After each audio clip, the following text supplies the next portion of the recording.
বাংলাদেশ সেনাবাহিনীর একজন মরুভূমি দিয়ে যাচ্ছিল। সে আতাফল খেয়ে মরুভূমির শুকনো মাটিতে ফেলে দেন। সেই রাতে হঠাৎ করে প্রচণ্ড বৃষ্টি হয়। বৃষ্টির পানিতে ভিজে আতাফলের বীজ থেকে একটি ছোট্ট চারা গজিয়ে ওঠে। দিন যেতে যেতে চারাটি ধীরে ধীরে বড় হতে থাকে, কিন্তু মরুভূমিতে পানির অভাবে একসময় চারাটি শুকিয়ে যেতে শুরু করে।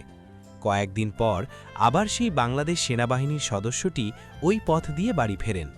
হঠাৎ তার চোখে পড়ে শুকিয়ে যাওয়া চারাটি।